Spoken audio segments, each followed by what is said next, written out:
HCU భూముల గురించి university, central university, Hyderabad central university, దాని భూముల గురించి అంటే ఈ ఒక్క విషయాలనే కాదు, మీరు అబ్జర్వ్ చేయండి. ఈ లాస్ట్ 1.5 year నుంచి కాంగ్రెస్ ప్రభుత్వం వచ్చినప్పటి నుంచి ఏ అభివృద్ధి చేద్దామన్నా అడ్డుపడుతున్నారు. మరి కేసీఆర్ గారు మల్లన్న సాగర్ గురించి గొడగొడ ఏడుస్తుంటే కూడా మినిమం కాంపెన్సేషన్ ఇచ్చిండా? 2013లో భూసేకరణ చట్టం తెచ్చింది, ల్యాండ్ అక్విజిషన్ యాక్ట్ తెచ్చి భూమికి భూమి ఇవ్వాలి, అట్లనే వాళ్ళ కుటుంబ సభ్యులకు ఒకరికి ఉద్యోగం ఇవ్వాలి, అట్లనే వాళ్ళకి మార్కెట్ రేట్ కట్టియాలి. ఇవన్నీ మనము 2013లో కాంగ్రెస్ ప్రభుత్వం, అప్పుడున్న యూపీఏ ప్రభుత్వం ఇది యొక్క భూసేకరణ చట్టం తెచ్చింది, ల్యాండ్ అక్విజిషన్ యాక్ట్. ఓకే, తెస్తే 2013లో తెస్తే దాన్ని తూట్లు ఓడిస్తూ ఒక జీవో తెచ్చి వాళ్ళు గొడగొడ ఏడుస్తుంటే కూడా మినిమం కాంపెన్సేషన్ ఇవ్వలేదు కేసీఆర్ గారు. మల్లన్న సాగర్ బాధితులను ఇప్పుడు కూడా అడగండి, ఎర్రవెల్లి గ్రామం ఆ పరిసర ప్రాంతాల్లో మార్కెట్ రేటు 30 లక్షలు ఉంటే 6 లక్షలు ఇచ్చి చేతులు దుడుకున్నారు. వాళ్ళు ఇవాళ వచ్చి నీతులు చెప్తున్నారు. కోకాపేట్ల 100 కోట్లకు ఎకరం అని వాళ్ళే కొనుక్కున్నారు. 100 కోట్లు లేనే లేదు అక్కడ.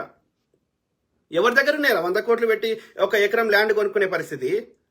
భూముల రేట్లు భూమునంతా మీరు గుంజుకొని భూముల రేట్లు కృత్రిమ కొరతను సృష్టించి భూముల రేట్లు పెంచేసి ఇవాళ కాంగ్రెస్ ప్రభుత్వం వచ్చినాక రియల్ ఎస్టేట్ పడిపోయింది అంటే కాదు.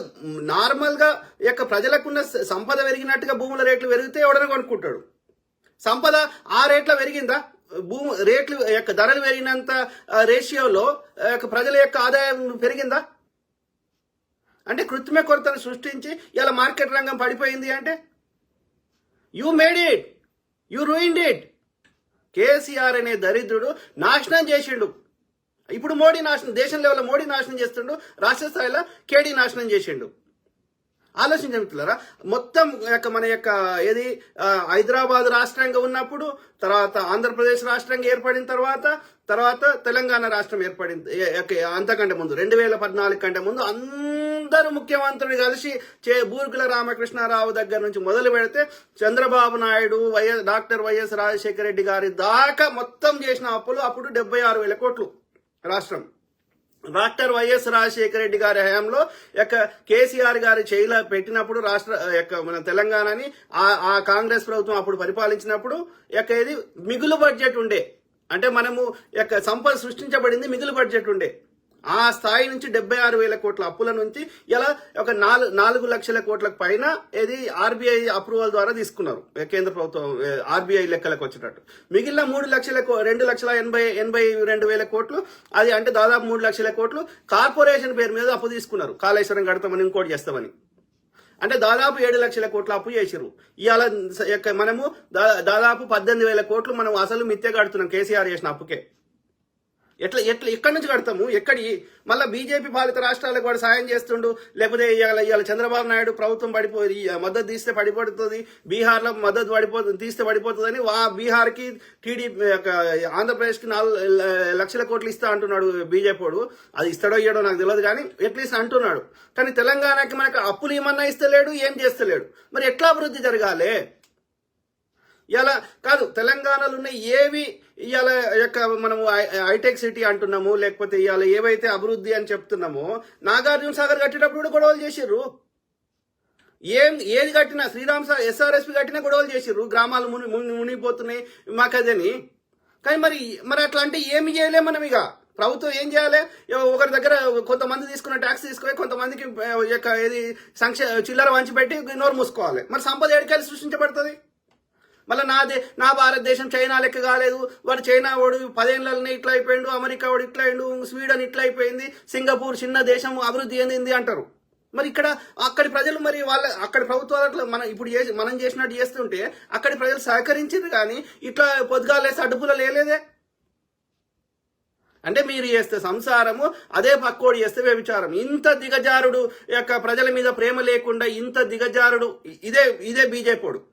ఇదే కిషన్ రెడ్డి అవుల నా కొడుకుని అడుగుతున్నా, రే లుచ్చ నా కొడుక చెప్పురా, గుజరాత్ని అభివృద్ధి, గుజరాత్ ఈజ్ ప్రోగ్రెసింగ్ అని చెప్పి అందరూ బిజినెస్ పీపుల్ ని పిలిచి గుజరాత్లో మీటింగ్ పెట్టిండా లేదా ఇదే నరేంద్ర మోడీ అక్కడ సీఎంగా ఉన్నప్పుడు? దయచేసి చెప్పండి.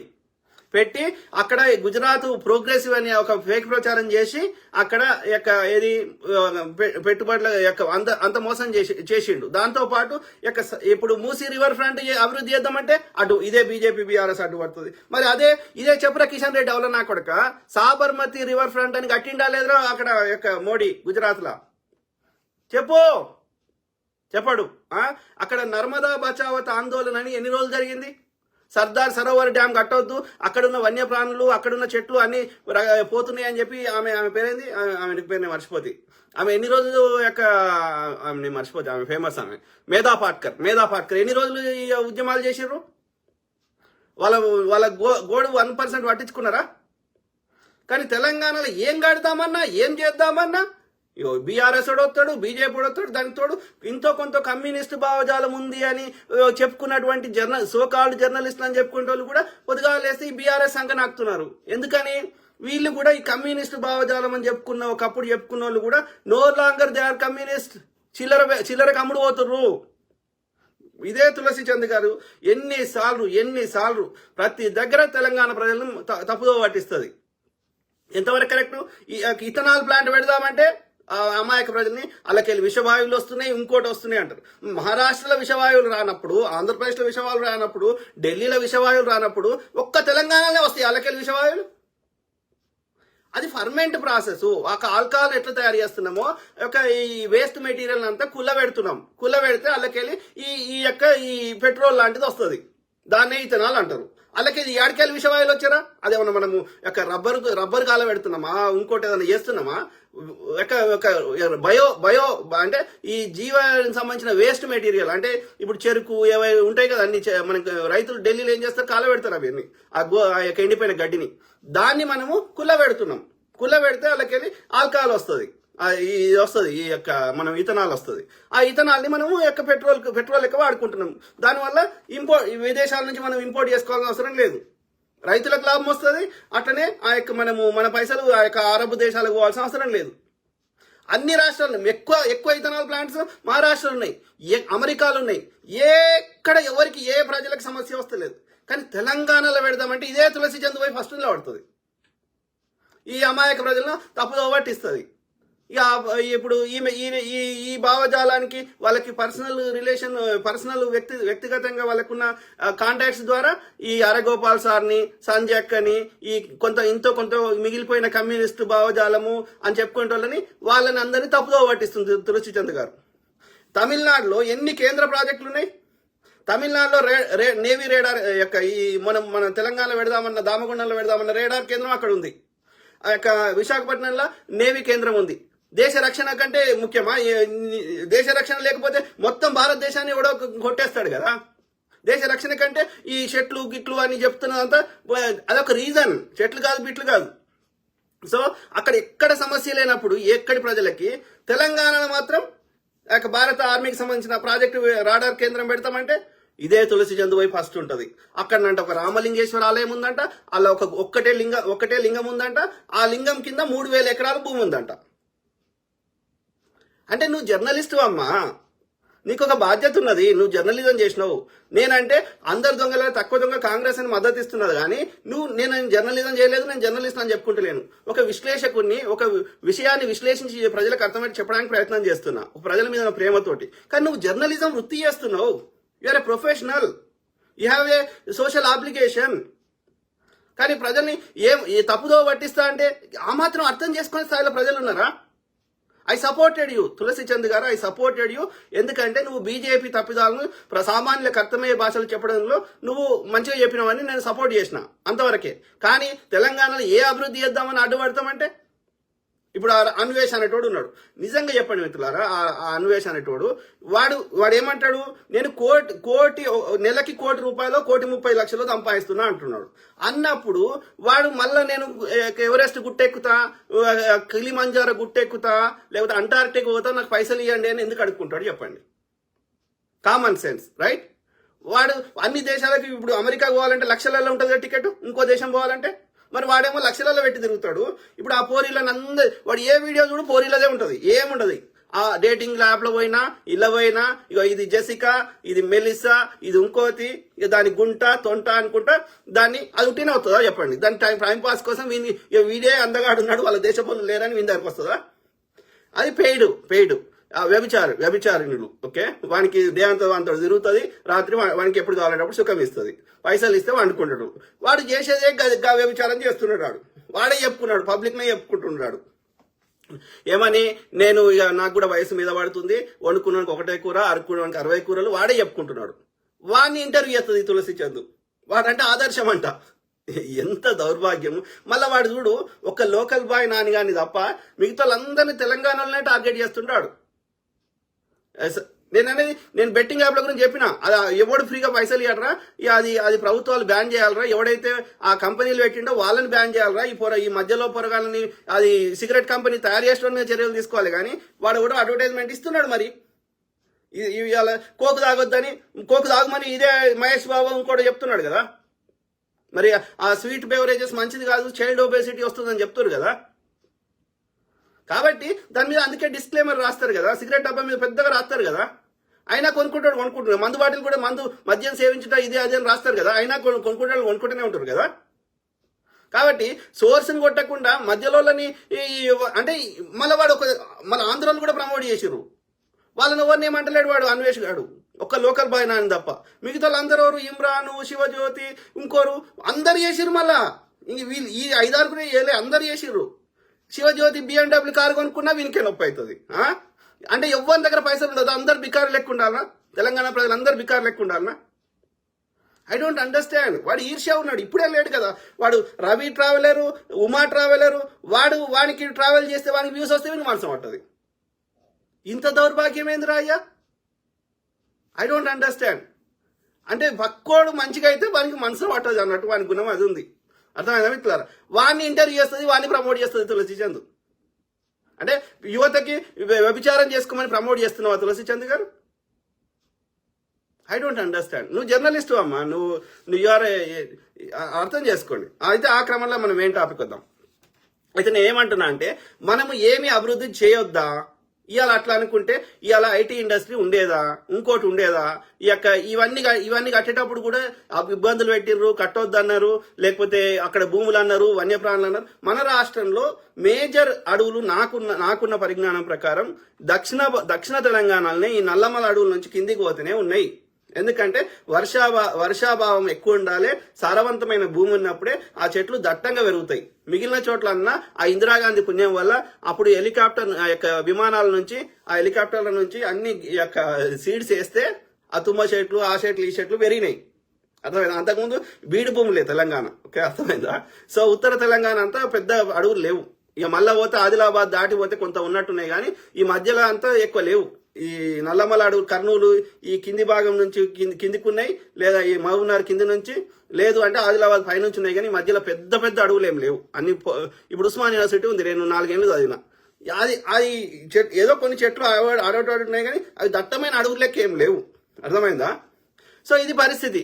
ఏది ఏమైనా మనకు ప్రభుత్వానికి ఏదైనా అభివృద్ధి చేయాలంటే భూమి కావాలన్నప్పుడు తప్పదు. కేసీఆర్ గారు ఫార్మా ఇండస్ట్రీ పెడతా అంటే ఇప్పుడు ఏది అరణ్య భూముల గురించి ఇంత క్రియేట్ చేస్తారు కదా. మరి కేసీఆర్ గారు ఫార్మాసిటీ పెడతామంటే, మల్లన్న సాగర్ చేద్దామంటే పంట భూములని కదా, ప్రజలు నివాసం ఉంటున్న భూములను కదా తీసేసింది. అక్కడ ఫార్మాసిటీ కడదామని పంట భూములను కదా తీసుకున్నది, పచ్చని పంట భూములను కదా.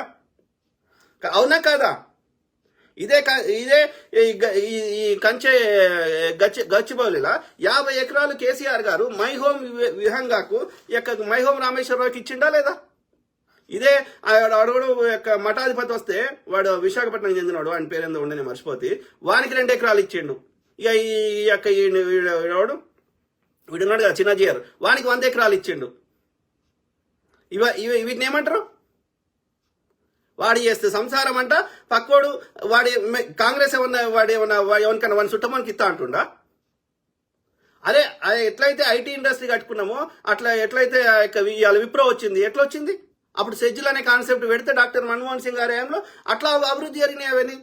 మనం బిల్డింగ్లు కట్టి అన్ని కట్టి వాళ్ళకి మనము అన్ని ఇన్సెంటివ్స్ ఇస్తే వాళ్ళు వచ్చి ఇక్కడ వ్యాపారాలు చేసారు. అట్లా ఎంతో మంది బతుకుతున్నారు. డైరెక్ట్ ఉద్యోగాలు 1,00,000 వస్తే ఇండైరెక్ట్ ఉద్యోగాలు 10 లక్షలు వస్తాయి. ఒక సాఫ్ట్వేర్ వానికి మనం ఉద్యోగం ఇస్తే ఒక వానికి నెలకు ₹1,00,000 వచ్చినట్టు చేస్తే ఆ 1,00,000 వాడు దాచిపెట్టుకోడు. హోటల్లో పోయి తింటాడు, లేకపోతే ఐరన్ చేయించుకుంటాడు, ఒక సకలాయన బతుకుతాడు, ఒక బట్టలు ఉతికటైన బతుకుతాడు, బట్టలు ఇస్త్రీ చేసేటైన బతుకుతాడు, హోటల్ టీ అమ్మటైన బతుకుతాడు, అందరు బతుకుతారు.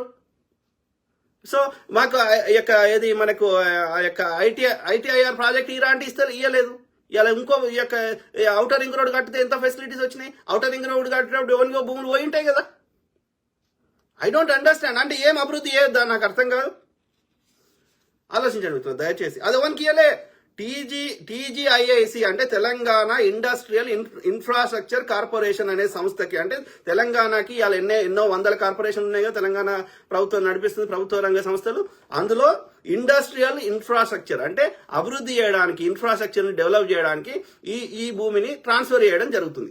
ఇంకోటి చెప్పండి దయచేసి, ప్రభుత్వము ప్రభుత్వం పేరు మీద లేని భూములు ప్రభుత్వం ఇవ్వగలుగుతుందా నాకు చెప్పండి.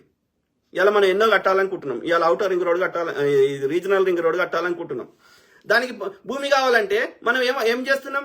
ప్రజల్ని బతిలాడి వాళ్ళకి సరైన కాంపెన్సేషన్ ఇస్తాం రా అయ్యా మాకు భూమి ఇవ్వండి అని వాళ్ళు బతిలాడుకుంటున్నామా లేదా? అంటే ఆ భూమి ప్రభుత్వం పేరు మీద లేదు కదా. అంటే ప్రభుత్వం పేరు మీద లేని భూములను ప్రభుత్వం ఇవ్వలేదు. వాళ్ళు సరైన కాంపెన్సేషన్ ఇచ్చి వాళ్ళని ఒప్పించి కొనుక్కోవాలి. అవునా కాదా? కాబట్టి ప్రభుత్వం ఎట్లా ఇవ్వగలుగుతుంది? అంటే ఇది ప్రభుత్వ భూమి కాదు అయితే ఎట్లా? ఇప్పుడు వాళ్ళు ఏమంటారు? హెచ్సియు భూమి అంటున్నారు. హెచ్సియు భూమి అయితే ప్రభుత్వం ఎట్లా ఇవ్వగలుగుతుంది? ప్రభుత్వంకి ఏం హక్కు ఉంటుంది? సో చరిత్ర ఏంది అంటే 2004 వరకు అది హెచ్సియు భూమిలే.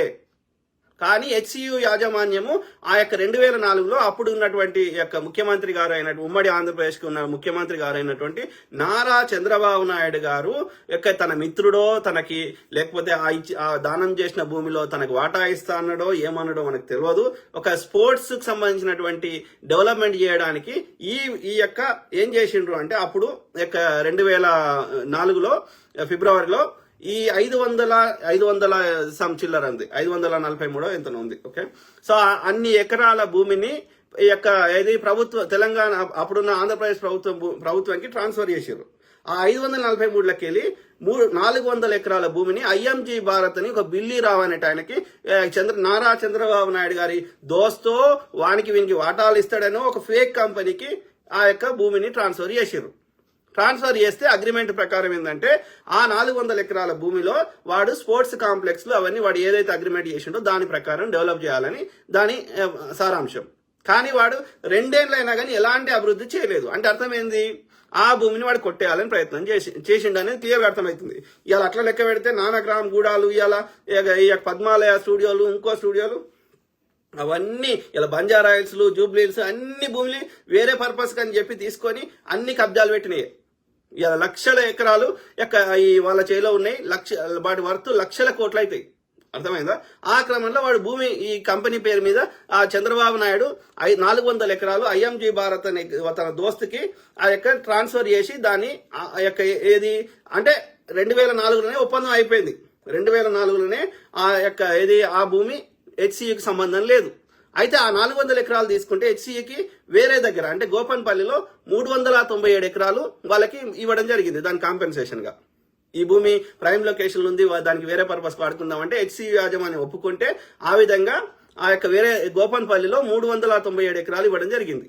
అంటే ఈ భూమి నో లాంగర్ హెచ్సియుకి సంబంధం లేదు. 2004లోనే ఆ బంధం తెగిపోయింది. తెగిపోయినాక మళ్ళీ ఇవాళ అయితే ఆ బిల్లీ రావనేటోడు ఏం చేసిండు అంటే అయితే ఏమైంది? 2 సంవత్సరాల దాకా వాడు ఎలాంటి అభివృద్ధి చేయలేదు బిల్లీ రావనేటోడు. చేయకపోతే అప్పుడు 2004లో కాంగ్రెస్ ప్రభుత్వం వచ్చినాక 2006లో నవంబర్లో డాక్టర్ వైఎస్ రాజశేఖర రెడ్డి గారు వీడేం అభివృద్ధి చేస్తలేడు, ఇదంతా ఫేక్ కంపెనీ ఉంది అని చెప్పి ఆ అగ్రిమెంట్ రద్దు చేసి ఆ భూమిని బాకి తీసుకుంటే వాడేం చేసిండు? ఆ బిల్లి రావంటాడు కోర్టులో కేసు వేసిండు హైకోర్టులో. ఏమని? ఇది నాకు కేటాయించబడ్డది, ఈ భూమిని నాకు ఈ పర్పస్ చేసినా నేను అభివృద్ధి చేస్తా, నాకే ఇవ్వాలని కోర్టులో కేసు వేస్తే అది కోర్టుగా ఏంది కాలం అది తీర్పులు రాకుండా దాని కేసును లేట్ చేసి 2024లో హైకోర్టు తెలంగాణ 10 ఏళ్ళు కేసీఆర్ కొట్లాడలే. తర్వాత ఇప్పుడు రేవంత్ రెడ్డి గారు వచ్చిన తర్వాత కాంగ్రెస్ ప్రభుత్వం వచ్చినాక ఆ కోర్టులలో కేసులు వేసి కొట్లాడితే అది కాంగ్రెస్ ప్రభుత్వంకి అనుకూలంగా హైకోర్టులో తీర్పు వచ్చింది. వస్తే ఆ బిల్లు రావుకు మనసం పడతలేదు. ఎందుకంటే ఈ 400 ఎకరాలు ఇంటూ ఒక 50 కోట్లు వేసుకో ఎకరానికి తక్కువ. సో అంటే 20,000 కోట్లు ఎంత అవుతుంది, తక్కువ ఇంకెక్కువనే 40,000 కోట్లు అంటారు, 20,000 కోట్ల పైన ఉంటుంది, 30,000 కోట్లు ఎంత అంటారు. కానీ ఎంతైనా సరే పెద్ద అమౌంట్ కదా. సో ఆ బిల్లు రావు ఏం చేసిండు, ఆయన నచ్చక ఆ కేసుని సుప్రీంకోర్టులో మళ్ళీ అప్పీల్ చేసిండు. చేస్తే సుప్రీంకోర్టులో కూడా మన యొక్క కాంగ్రెస్ ప్రభుత్వం సీఎం రేవంత్ రెడ్డి గారు అక్కడ ఇది సరైన న్యాయవాదులను పెట్టి వాళ్ళ కేసు కొట్లాడితే ఆ కేసు మళ్ళీ ప్రభుత్వానికి అనుకూలంగా తీర్పు వచ్చింది. ఏమని, నువ్వేం అభివృద్ధి చేస్తలేవు కాబట్టి నీది ఫేక్ కంపెనీ కాబట్టి ఈ భూమి ప్రభుత్వానికి ఏందని వచ్చింది.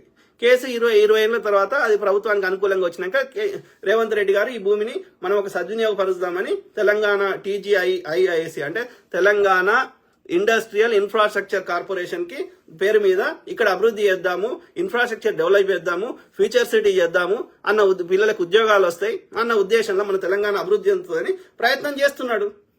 ఆ భూమిని వాళ్ళ తమ్మునికో వాళ్ళ అన్నకో వాళ్ళ చుట్టాలకు ఎవరికన్నా రాసిస్తే కొట్లాడదాం.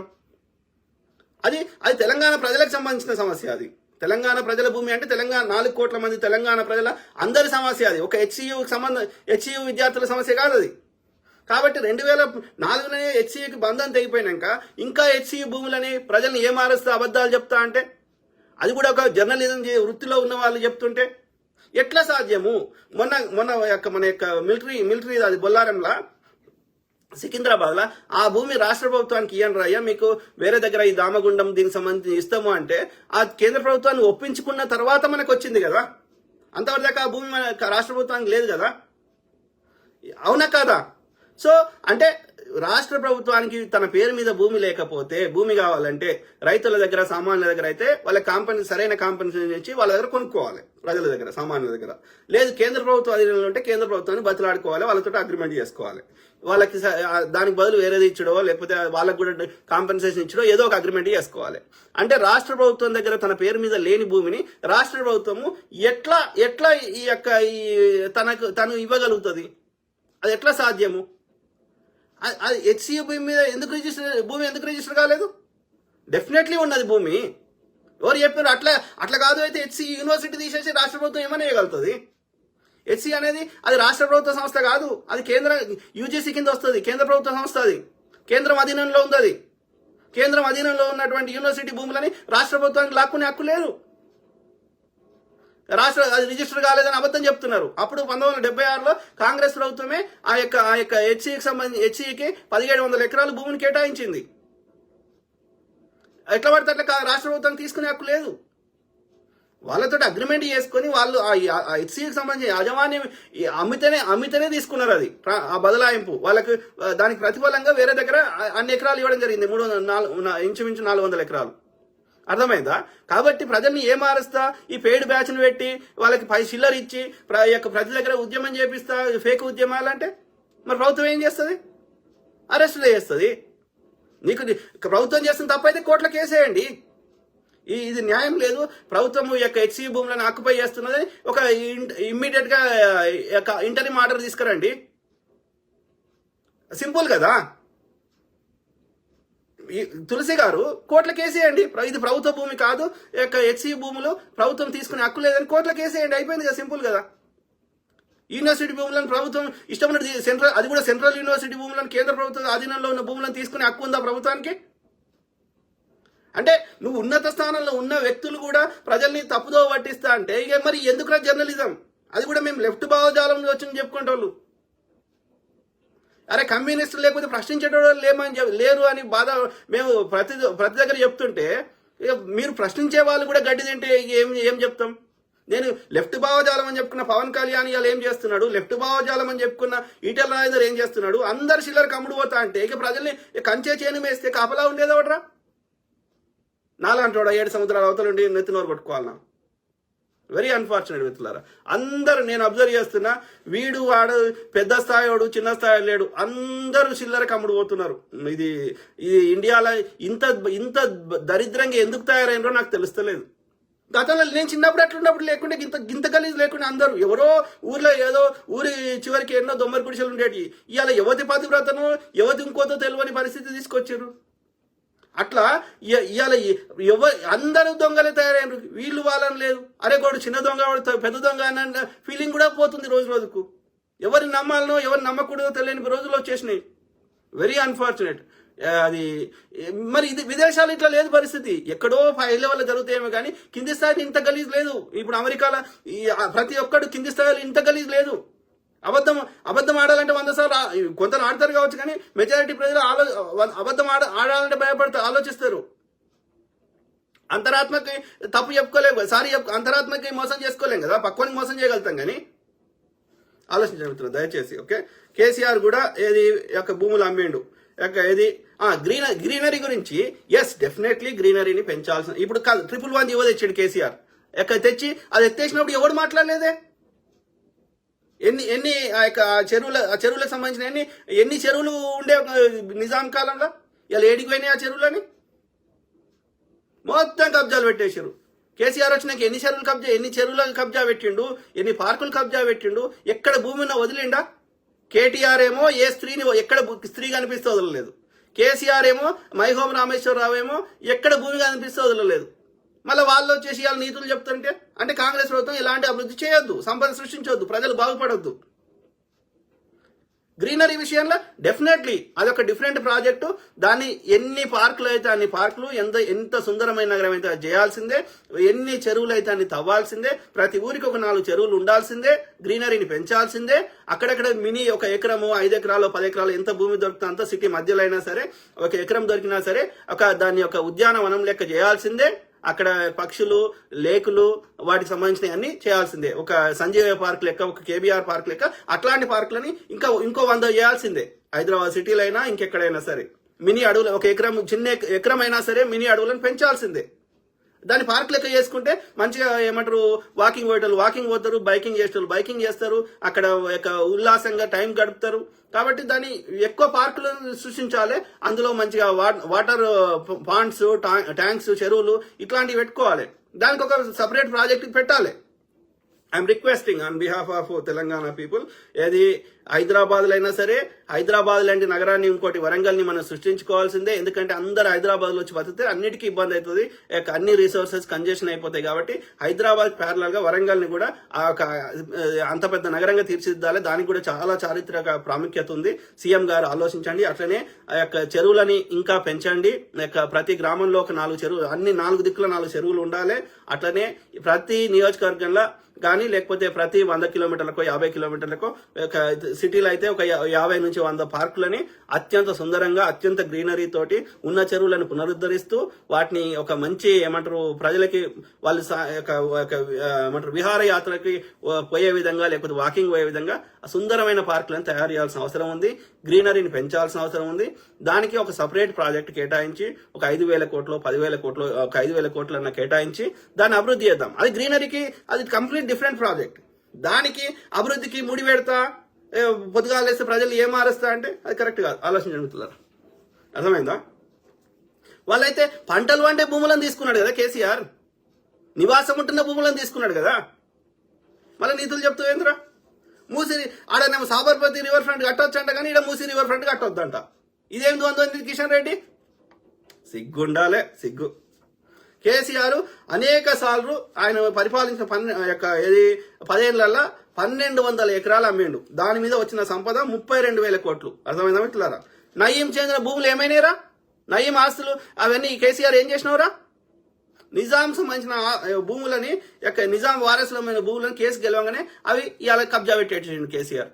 ఏవేవి ఎన్ని రకాలుగా వాడు నాశనం చేయొచ్చు అంట. కానీ మనం ప్రజల కోసం మంచి చేస్తామంటే ప్రతి చోట కిరాయి వాడు అప్పుడు దోసుకొని ఇప్పుడు ఆ చిల్లర ఇచ్చి కిరాయి జర్నలిస్టులు, కిరాయి యూనివర్సిటీ విద్యార్థుల పేరు మీద ప్రజలను తప్పుదోవ పట్టిస్తా అంటే ఏంట్రా కోట్ల కేసు అయిపోండి. ఇది ప్రభుత్వ భూమి కాదు, హెచ్సి భూమి కేసులు అని మీ దగ్గర ఉన్న డాక్యుమెంట్ తీసుకొని కోట్ల కేసేయండి. ఇంకో 10 ఏళ్ళ తాత్సారం అవుతుంది, లేదు అంటే ఇమ్మీడియట్ గా తీర్పు వస్తుంది, ఏదో ఒకటి అవుతుంది. పోండి. దమ్ముంటే కేసీఆర్, కేటీఆర్, తులసి చంద్ గారు, బీఆర్ఎస్ జర్నలిస్ట్ తులసి చంద్ గారు, ఇంకెవరైనా సరే కేసులు అయిపోండి. మీ దగ్గర న్యాయం ఉంటే మీరే గెలుస్తారు. ప్రజల్ని తప్పుదో పట్టిస్తా అంటే డే టైంలో ఏం మారుస్తా అంటే కరెక్ట్ కాదు కదా. అట్లనే ప్రభుత్వం ఏం చెప్తుంది, అక్కడ ఆ హెచ్సియు పరిసర ప్రాంతాల్లో ఏమైనా గుట్టలు లేకపోతే చెరువులు ఇంకేమైనా ఉంటే అది హెచ్సియు యూనివర్సిటీ పేరు మీద రిజిస్టర్ కూడా చేస్తామని చెప్తున్నది. అయినా కానీ గొడవలు చేయడం. వాడేమో ఏ గుట్ట కనిపించినా వదలలేదు, ఏ స్త్రీ కనిపించినా వదలలేదు. వాడు కేటీఆర్ గాడు. వాడు నేను కావాలంటే వీడియో షేర్ చేస్తా.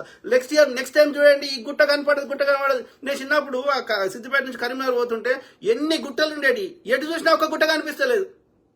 ఏవిరా చెప్తున్నారు. ఈ వెల్మాల్లో సంబంధించిన అందరూ వాళ్ళ ఇన్ఫ్రాస్ట్రక్చర్ ఈ గ్రానైట్ కంపెనీ పేరు అన్ని గుట్టలు కొట్టేసానని చెప్తున్నారు. అరే ఆ ప్రకృతి ఆ గుట్టల్ని దేనికో పెట్టింది కదా. చెట్లను అంటే పెంచవచ్చు, ఒక 3 ఏళ్ళు 5 ఏళ్లలో పెరుగుతాయి. కానీ గుట్టలు అయితే పెరిగాయి కదా, గుట్టలను అయితే పెంచలేం కదా. సిగ్గుశరం ఉండాలి, ఆలోచించండి. చెట్లు ఎందుకు పెరిగారా? చెట్లు వేలకు సంవత్సరాలు బతుకుతాయి. కానీ ఒక మొన్న మేము ఇల్లు కొనుక్కున్నప్పుడు ఒక 10 ఏళ్ల కింద ఒక చిన్నగా ఉండేది ఇట్లా మొక్కలు లెక్క. ఇప్పుడు చూస్తే ఎంత పెద్ద వృక్షాలు అయిపోయినాయి. ఎన్నేళ్ళు అయింది? 10 ఏళ్ళ 4-5 ఏళ్ళలో చెట్టు పెరుగుతుంది. ఓకే, మాక్సిమం 2-3 ఏళ్ళనే పెరుగుతుంది. సో ఆ తర్వాత ఎక్కువ ఏళ్ళు బతుకుతుంది. అది అంత సింపుల్. గట్ల చెట్లు పెరగకపోతే ఏ రైతు పంట పండించాడు, మామిడి తోట పెట్టాడు, జామ తోట పెట్టాడు, ఈ ఏమంటారు సీజనల్ ఫ్రూట్స్ చెట్లు పెట్టాడు. ఎంత తొందరగా పెరుగుతాయి? ఇప్పుడు మన దగ్గర తెలంగాణలో యాపిల్ చెట్లు పెడుతున్నారు. అది మన ఇక్కడ వేడి అయిపోయిన ప్రాంతంలో పెరిగాయి. అవకాడో చెట్లు పెడుతున్నాడు. చెట్లు పెరగకపోతే అంత తక్కువ కాలంలో ఖాతా వచ్చే స్థాయికి చెట్లు ఎట్లా ఎదుగుతాయి? కాబట్టి చెట్లు చాలా తొందరగా పెరుగుతాయి. 1-2 ఇయర్స్లో నీకు పెద్ద వృక్షం లెక్క కనిపిస్తాయి. వాటి లైఫ్ స్పాన్ ఎక్కువ కాలం బతుకుతాయి. అది వేరే ముచ్చట. కానీ చెట్లు పెంచడం అంత సాధ్యం కాని పని కాదు. అర్థమైందా? ఒక రైతే అని అంత తక్కువ కాలంలో పెంచినప్పుడు ప్రభుత్వం అనుకుంటే ఎన్ని చెట్లైనా పెంచగలుగుతాం, ఎక్కడైనా పెంచగలుగుతాం. అది పెద్ద సమస్య కాదు. చెట్ల పూచి చూపెట్టి నువ్వు ఏ అభివృద్ధిని అడ్డుపడతా ఆ తుమ్మ చెట్లు ఇంకో ఆ పనికిరాని చెట్ల గురించి అది కాదు. దాందే దీందే. అర్థమైందా? చెట్లు పెంచడం చాలా సులభం. చెట్లు పెంచడం సులభం కాకపోతే నర్సరీలు అనేది తెద్దాం. ఏం మాట్లాడతారు? ఏదన్నా మాట చెప్తే అతికేటట్టు ఉండాలి. తులసి గారు దయచేసి, ఇక్కడ చిన్నపిల్లలు ఎవరు లేరు, అర్థం చేసుకోండి దయచేసి. అర్థమైందా? మీరు బీఆర్ఎస్కి ఎందుకు చాలా మంది చెప్తారు అన్న ఈ ఆంధ్రాకి సంబంధించిన ఎవ్వరిని కదిలిచ్చినా ఈ కేసీఆర్ గారికి మద్దతు ఇస్తారు. మాకు అర్థం కాదు. కేసీఆర్ మీద ఎవ్వడు వ్యతిరేకంగా మాట్లాడన్నా అని చెప్తున్నారు. ఏం చేసిండ్రా కాంగ్రెస్ ఆంధ్రప్రదేశ్కి ఏం అన్యాయం చేసే? కేసీఆర్ ఏం న్యాయం చేసే? ఆంధ్రప్రదేశ్లో కట్టినవి కూడా కాంగ్రెస్ వాడే కదరా అయ్యా. ఇలా నాగార్జున సాగర్ కింద శ్రీశైలం కింద నీళ్లు ఆంధ్రప్రదేశ్ కూడా వస్తున్నాయి కదరా అయ్యా. ఇలా వైజాగ్ స్టీల్ పెట్టింది కాంగ్రెస్ వాడే కదరా. ఏం అన్యాయం చేసిండ్రా? తెలంగాణ భారతదేశం ఏర్పడినప్పుడు ఎన్ని రాష్ట్రాలు ఉండే? 14 ఉండే. ఇవాళ 28 అయినాయి. అన్ని ప్రభుత్వం కాంగ్రెస్ అయినా బీజేపీ అయినా చేసింది కదా రాష్ట్రాలు. ప్రజల డిమాండ్ని బట్టి రాష్ట్రాలు చేయడం తప్పు కాదు కదరా అయ్యా. మద్రాసు రాష్ట్రం నుంచి విడిపోయి ఆంధ్ర రాష్ట్రం ఉండి మళ్ళీ 3 ఏళ్ళు సపరేటే ఉండే కదరా అయ్యా 56 దాకా. మరి ఎప్పుడు లేని సమస్య, అప్పుడు కలిపినప్పుడు లేని సమస్య. ఇప్పుడు దాన్ని అంతకుముందు ఎట్లుందో అట్లా చేస్తే ఆంధ్రప్రదేశ్కి ఏమన్యాయం చేసారు? విభజన చట్టంలో ఆంధ్రప్రదేశ్ రావాల్సింది కూడా రాసిర్రు. మోడీ ఇవ్వకపోతే అది కాంగ్రెస్ వస్తే ఇచ్చేది. మోడీ ఇవ్వకపోతే కాంగ్రెస్ తప్ప ఎందుకు అవుతుంది? ఎవడో ఏదో చెత్త నింపితే చెత్తని అదే నిజం అనుకోవడం ఎంతవరకు కరెక్టు? తులసి గారు మీరు చెప్పిన న్యాయం తెలంగాణకి వర్తిస్తే ఆంధ్రప్రదేశ్కి పోయి కూడా అక్కడ చంద్రబాబు నాయుడు గారు తిరుపతి దగ్గర శ్రీ సిటీ అని పెట్టిండు. వద్దు అని కొట్లాడండి. విశాఖపట్నంలో ఉన్నటువంటి ఆ వైజాగ్ స్టీల్ ఎత్తేమని కొట్లాడండి. విశాఖపట్నంలో ఉన్నటువంటి నేవీ కేంద్రాన్ని ఎత్తేమని కొట్లాడండి. ఆంధ్రప్రదేశ్లో ఎలాంటి అభివృద్ధి చెందొద్దు అని కొట్లాడండి. షిప్ యార్డ్లు ఎత్తేమని చెప్పండి. అక్కడొక ద్వంద్వని అక్కడొక నీతి చెప్తారు మీరు, తెలంగాణకు వచ్చే ఇంకో నీతి చెప్తారు. ఎంతవరకు correct? You are losing your credibility. ఆలోచించండి తులసి చంద్ గారు దయచేసి. ఓకే, అర్థమైందా మిత్రులారా? తప్పదు, మనకి అవసరానికి తగ్గట్టుగా అభివృద్ధి కోసం ప్రభుత్వము ఏది మనము చేయాల్సి వస్తుంది ల్యాండ్ని. అయితే అది ఎవరికైనా వాళ్ళ దోస్తులకు వాళ్ళ కుటుంబ సభ్యులకు రాసిస్తే మనం తప్పు కొట్లాడదాం. కానీ అభివృద్ధి చేయడానికి ఒక ప్రణాళికాబద్ధంగా ఇన్ఫ్రాస్ట్రక్చర్ బిల్డ్ చేయడానికి చేస్తున్నప్పుడు మనం సహకరించాలి. లేకపోతే అభివృద్ధి జరగదు, భావితరాలకి కొత్త ఉద్యోగాలు రావు. ఇక ఏమన్నా అంటే పకోడీ వేసుకో, షాయి పెట్టుకో, లేకపోతే గొర్రెలు పెంచుకో, లేకపోతే మంగళవానికి మంగళ కత్తిస్తా, సాకలోనికి ఇంకోటి ఇస్తా రజకులకి అని కేసీఆర్ లేకపోతే ఆడ మోడీ చెప్పినట్టు మనం చెప్పమంటారా? ఇప్పుడు కేసీఆర్ నోటిఫికేషన్లు ఇచ్చిండు, పేపర్ లీక్ చేసిండు, ఒక్కటి కూడా ఫిల్ చేయలే. మోడీ కూడా ఉద్యోగాలు అడిగితే ఒక్కటి ఫిల్ చేయలేదు, ఛాయ్ అమ్ముకో పకోడీ అమ్ముకో అన్నాడు, అది కూడా ఉద్యోగమే కదా అన్నాడు. అట్లా ఉందామా? లేదు, కాంగ్రెస్ ప్రభుత్వం ఇప్పుడు 56,000 ఉద్యోగాలు ఇచ్చింది, ఇంకా ఇచ్చే ప్రయత్నం చేస్తుంది. మహిళలకి వాళ్ళకి స్వయం అప్పుడు రాజశేఖర రెడ్డి గారి హయాంలో పావలాకి రుణాలు ఇచ్చినాము. సో అట్లనే సెల్ఫ్ హెల్ప్ గ్రూప్ స్వయం చేసినాము, సన్న బియ్యం ఇస్తున్నాం. సో వాళ్ళని అన్ని విధాల ప్రజల్ని తమ కాళ్ళ మీద తన నిలబడేటట్టు చేయడం తప్ప వాళ్ళంతా వాళ్ళు పైసలు సంపాదించుకునే స్థాయికి ఎదిగినాక మనం ఎందుకు ఇస్తున్నాం వాళ్ళకి పథకాలు? మనం ఏ పథకమైనా తెల్ల రేషన్ కార్డు ఉన్న వాళ్ళకి, బిలో పావర్టీ లైన్ అంటే దారిద్ర్య రేఖకు దిగువన ఉన్న వాళ్ళకి, అత్యంత కటిక పేదవాళ్ళకి మాత్రమే పథకాలు ఇస్తున్నాం.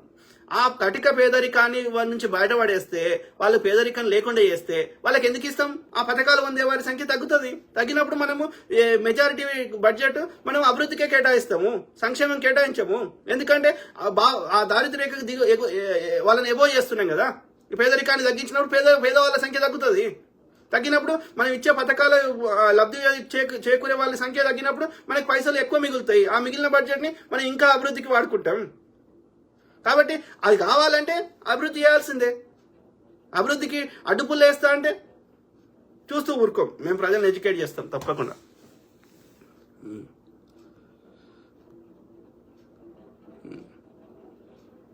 చక్రవర్తి MBS కిలోమీటర్ దూరం వెళ్ళడానికి కూడా కార్ బైక్ వాడే పర్యావరణ ప్రేమికులు ఇప్పుడు పర్యావరణం గురించి మాట్లాడుతున్నారు. ఒక్కడి ప్రయాణానికి కూడా కారు మాత్రమే వాడేవాళ్ళు కాలుష్యం గురించి స్పీచ్లు ఇస్తున్నారు. Correct brother. ఈ పర్యావరణ పరిరక్షకులు రేపటి నుంచి ఎడ్ల బండి మీద ప్రయాణం చేయండి అయ్యా దయచేసి. Correct brother. కనీసం మీ పొగ వదిలే వాహనాలను కూడా కనీసం కాలుష్య పర్యావరణ రక్షణ ఉద్యమం కోసం ఆర్టీసీ బస్సులను వాడతారా చెప్పండి. ఈ వాట్సాప్ ఫేస్బుక్ లో ఉద్యమం చేసే వాళ్ళు అక్కడికి కిలోమీటర్ల దూరం నుండి అక్కడికి వెళ్ళిన వాళ్ళు రేపటి నుండి కాలుష్య నివారణకు వాళ్ళ వంతుగా ఏం చేస్తారో కూడా చెప్తే ఎంతో బాగుంటుంది కదన్న. Correct brother. చక్రవర్తి MVS వాళ్ళకి ఏం లేదు బ్రదర్. బీజేపీ BRS దగ్గర చిల్లర తీసుకున్నారు వీళ్ళు. ఓకే, వాడు అక్రమంగా దోసుకున్న సొమ్ము వీళ్ళు ఏం చేస్తున్నారంటే ఈ పెయిడ్ బ్యాచ్ కి ఇచ్చి వీళ్ళతోటి వీళ్ళు చిల్లరకు వాళ్ళ యొక్క వ్యక్తిత్వాన్ని వాళ్ళ క్యారెక్టర్ ని అమ్ముకుంటున్నారు. అంటే వీళ్ళు అదే వ్యభిచారాల్లో రకరకాల వ్యభిచారాలు, ఇదొక వ్యభిచారం అన్నట్టు. అర్థమైందా? ఈ చిల్లర కమ్ముడు వ్యభిచారం. కాలుష్య నివారణ కావాలంటే first thing public transportation improve చేయాలి. తర్వాత అన్ని ఎలక్ట్రిక్ వాహనాలే ఉండాలి. ఓకే, ఆ తర్వాత ఇక పబ్లిక్ ట్రాన్స్పోర్టేషన్ ఇంప్రూవ్ చేసి ఎలక్ట్రిక్ వాహనాలు వస్తే మరి పబ్లిక్ ట్రాన్స్పోర్టేషన్ పోతలేరు కదా. ఇప్పుడు ట్రైన్ పెట్టినా ఇంకోటి పెట్టినా బస్సు పెట్టినా అలా పోతలేరు కదా. ఇది కంఫర్ట్ ఉంటుంది కదా. మరి ప్రభుత్వం ఏం చేస్తుంది దానికి? మళ్ళీ వాళ్ళు వచ్చేసి నీతులు చెప్తా అంటే వెరీ అన్ఫార్చునేట్. తప్పుదోవ పట్టిస్తారు శ్యామ్, తప్పుదోవ పట్టిస్తారు. నువ్వు తప్పుదోవలో పడకు. మరి నీకు BRS అంటే ఇష్టమో నాకు తెలియదు కానీ. K సత్యనారాయణ తిడితే చదువను విషయం. నేను చెప్పింది తప్పు అయితే నన్ను వ్యక్తిగతంగా తిట్టే బదులు నేను చెప్పింది తప్ప అన్నా ఇది కరెక్ట్ కాదు ఇదే కరెక్ట్ అని నాకు టైప్ చేయి, నేను చదువుతా. నన్ను వ్యక్తిగతంగా తిడుతున్నావా అంటే నేను చెప్పిన దాని దగ్గర నీ దగ్గర ఆన్సర్ లేదు. నేను సింపుల్ గా అడుగుతున్నా. అది HCE భూములు అయితే మీ దగ్గర డాక్యుమెంట్ తీసుకుపోయి కోర్టులకు వేసేయండి. ప్రభుత్వము ఎక్కడ పడితే అక్కడ భూమి తీసుకోవడానికి ప్రభుత్వానికి హక్కు లేదు. ఇది ఎన్నోసార్లు ప్రూవ్ అయింది. మనము ఆ రైతులని బతిలాడి వాళ్ళకి సరైన కాంపెన్సేషన్ ఇచ్చి వాళ్ళని ఒప్పించి మనం తీసుకున్నాం భూములు ఏదైనా ప్రాజెక్టు కట్టాలంటే. లేదు అంటే ఆ కేంద్ర ప్రభుత్వ సంస్థ అధీనంలో ఉంటే వాళ్ళని బతిలాడి తీసుకున్నాం, వాళ్ళకి అగ్రిమెంట్ చేసుకొని. అంతేగాని ఆ వాళ్ళ భూమిని మనం గుంజుకునే హక్కు లేదు. అది సెంట్రల్ యూనివర్సిటీ క్లియర్గా ఉంది. హైదరాబాద్ సెంట్రల్ యూనివర్సిటీ HCU కేంద్ర ప్రభుత్వ అధీనంలో ఉన్న భూములను రాష్ట్ర ప్రభుత్వం ఎట్లా తీసుకోగలుగుతుంది? No, that's not possible. ఆ HCU యాజమాన్యమే 2004లో అది ప్రభుత్వానికి అమ్మేసింది. దానికి అమ్మేసింది లేదా ఇచ్చింది. దానికి కాంపెన్సేషన్ గా 397 ఎకరాల భూమిని ఆ గోపన్పల్లిలో ఆ యొక్క HCU తీసుకుంది. కాబట్టి HCUకి ఆ భూములకి బంధము 2004లోనే తెగిపోయింది. అప్పటి నుంచి 2004 నుంచి అవి తెలంగాణ ప్రభుత్వ భూములే. అప్పుడు ఉమ్మడి ఆంధ్రప్రదేశ్, ఇప్పుడు తెలంగాణ భూములే అవి, తెలంగాణ ప్రభుత్వ భూములు. ఆ ప్రభుత్వ భూములని ఒక దుర్మార్గుడైన కంపెనీ వానికి అప్పచెప్పిండు ఈ చంద్రబాబు నాయుడు. ఆ దుర్మార్గుడు వాడు అభివృద్ధి చేస్తలేడు, ఆ భూములను కొట్టేసే ప్రయత్నం చేస్తే ఇప్పుడు కాంగ్రెస్ ప్రభుత్వం, అప్పుడు కేసీఆర్ ప్రభుత్వం కొట్లాడలేదు, అప్పుడు చంద్రబాబు నాయుడు ప్రభుత్వం కావాలని ఇచ్చిండు. కానీ ఇప్పుడు కాంగ్రెస్ ప్రభుత్వం రేవంత్ రెడ్డి గారు కొట్లాడి ఆ భూములని వాడు ఫేక్ కంపెనీ ఉంది అని చెప్పి ఆ భూములను మనం తెచ్చుకున్నాం. సో 2014 నుంచి అవి తెలంగాణ ప్రభుత్వ భూములే. 2004 కంటే ముందు అవి హెచ్సియు భూములు. హెచ్సిఏ ఇచ్చేసింది లేదా అమ్మేసింది, సింపుల్. దానికి కాంపెన్సేషన్ గా 397 ఎకరాల భూమిని గోపన్పల్లిలో హెచ్సియు తీసుకుంది. హెచ్సియు పేరు మీద అవి రిజిస్టర్ అయి ఉన్నాయి. కాబట్టి ఇంకా హెచ్సియుది అని ప్రజల్ని ఫేక్ ఉద్యమాలు చేస్తా అంటే అరెస్ట్ చేసుడే, అంతే, తప్పదు. వీడు టీడీపీ వానికి ఇక్కడేం పనిరా, సర్నాల ఎలమదు.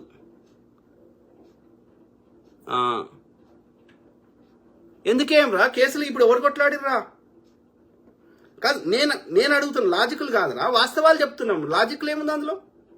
నేను చెప్పిన తప్పు అయితే కోర్టులో కేసేయండి, ఆపండి, ప్రభుత్వాన్ని తీసుకోకుండా ఆపేయండి. ఈ చిల్లరేషం వేస్తా అంటే కలవది చంద్రబాబు నాయుడు గారు. నీ కన్ను కాల్చి వాత పెడతారు. ప్రజల దగ్గర స్మార్ట్ ఫోన్లు వచ్చినాయి, అందరు స్మార్ట్ అయిపోయారు. ఇట్లా ఏ మారుస్తా, హైటెక్ సిటీ నేనే కట్టినా, అది రాజీవ్ గాంధీ గారు దేశమంతా అభివృద్ధి చేయాలని, డాక్టర్ మన్మోహన్ సింగ్ గారు సెజ్జులు డెవలప్ చేయాలని, అందులో భాగంగా కేంద్ర ప్రభుత్వ ప్రణాళికలో భాగంగా హైదరాబాద్ ఐటీ ఇండస్ట్రీకి మంచిదని చెప్పి కేంద్ర ప్రభుత్వం సిఫార్సు చేస్తే ఇక్కడ ఐటీ డెవలప్ అయింది హైదరాబాద్ లో. చంద్రబాబు నాయుడు గారు పీకింది ఏం లేదు. లుచ్చగాడు అంత తెలివితేటలుంటే ఇలా రెండోసారి ముఖ్యమంత్రి అయిండు.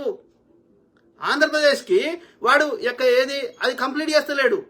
ఏది పోలవరం ప్రాజెక్టు ఈ కంపెనీలు రావు ఆంధ్రప్రదేశ్కి. ఎందుకు రావండి? ఉన్నాయి, వీక్తున్నాయి. ఎందుకు వస్తాయి? ఆ బ్యాటరీల కంపెనీ వాడు వచ్చేసిండు. ఆడ రియల్ ఎస్టేట్ అందరూ వచ్చేస్తున్నారు ఆంధ్రప్రదేశ్లో. ఎందుకని? పొద్దుగాలేస్తే ఇట్లా అరాచకంగా ఓందోడు చంపుకుంటే ఎందుకు వస్తారా? ఎవడొస్తారా? ఎవడు కబ్జా పెడతాడో తెలియదు, ఎవడు గాల పెడతాడో తెలియదు, ఎవరిని ఎవడొచ్చి పొడుస్తాడో తెలియదు. అరాచకమైన అస్సాంలో కానీ, బీజేపీ పాలిత రాష్ట్రాల్లో కానీ, ఈ బీజేపీ సంకనాక్తున్నటువంటి ఈ చంద్రబాబు నాయుడు గారు పరిపాలిస్తున్న ఈ ఆంధ్రప్రదేశ్లో కానీ ఎవడొస్తారా పెట్టుబడులు? ఎవడు రాడు. ఏదన్నా మంచిగా కాంగ్రెస్ వాడు చేస్తే అది నాదని చెప్పుకోవడం తప్ప నీకు అంతకుమించి గతి లేదు. దమ్ముంటే చంద్రబాబు నాయుడు గారు నీకు ఓపెన్ ఛాలెంజ్ చేస్తున్నా ప్రజాముఖంగా, దమ్ముంటే నువ్వు మొగోడు అయితే, అర్థమైందా? నీ సొంతంగా పార్టీ పెట్టుకో. టీడీపీ పార్టీ ఎన్టీఆర్ పెట్టిన పార్టీ మీద నువ్వు బిచ్చం ఏరుకోకు. ఓకే, అర్థమైందా? దమ్ము ఉంటే ఆంధ్రప్రదేశ్ లో ఒక ఐటీ ఇండస్ట్రీ పెట్టి చూపెట్టు, సైబరాబాద్ కట్టి చూపెట్టు. నీకు ఓపెన్ ఛాలెంజ్ చేస్తున్నా. నీకు ఏమి శాత కాదు, సన్నాసి దద్దమ్మను. నువ్వు ఇండివిజువాలిటీ లేదు. భార్యనే ప్రేమించలేడు, దేశాన్ని ఏం ప్రేమిస్తాడు అన్నోడు ఇలా మోడీ అంత గొప్ప నాయకులు లేడని మన సంకనాకుతున్నాడు వీడు చంద్రబాబు నాయుడు. అంటే నీకు ఒక ఇండివిజువాలిటీ లేదు. ఎప్పుడు నిన్ను ప్రజలు ఓడెన్నుకున్నారా? నీ ముఖాన్ని ఓడి చూసిరా అయ్యా. నీ మామ పేరు మీద మామను మోసం చేసి వాడు గుంజుకుంటే, మామ దగ్గర టీడీపీ పార్టీ మీద ఉన్న ఆస్తులు గుంజుకొని ఆ యొక్క లక్ష్మీపార్వతిని బూచి చూపెట్టి ఆయనని నాశనం చేస్తే ఆయన మానసిక శోభకు గురి అయి చచ్చిపోయాడు ఎన్టీఆర్ గారు. మళ్ళీ ఇవాళ నీతులు చెప్తున్నాడు చంద్రబాబు నాయుడు. నీకు ఒక సిద్ధాంతం ఉంది, నీకు ఒక ఎథిక్స్ ఉన్నాయి. టీడీపీలో ఇంకో నాయకుడిని ఎదగనిచ్చినవరా అయ్యా? మాధవరెడ్డిని చంపుతీవి, ఎర్రంనాయుడిని చంపుతీవి, ఇంకొక సెకండ్ గ్రేడ్ లీడర్ని ఎదగనిచ్చినావా? నీ కొడుకేమో ముద్ద పప్పాయి కూర్చున్నాడు. వాడంట రెడ్ బుక్ అంట, అన్ను అరెస్ట్ చేస్తాడంట, వీడిని అరెస్ట్ చేస్తాడు. రేపు ప్రభుత్వం మాత్రం మళ్ళీ ఈయన అరెస్ట్ చేయడా? ఇక ఇదే కొట్టుకొని చచ్చుడా? ఈ అభివృద్ధి డే టు డే ఏమో ప్రజా సమస్యలు ఉన్నాయా? రాజ్యాంగపరంగా మాట్లాడే స్వేచ్ఛ లేదురా అయ్యా. అప్పుడు హయాంలో చేసిర్రంట, అందరు తీసుకొని ఇప్పుడు అరెస్ట్ చేపిస్తున్నాడు.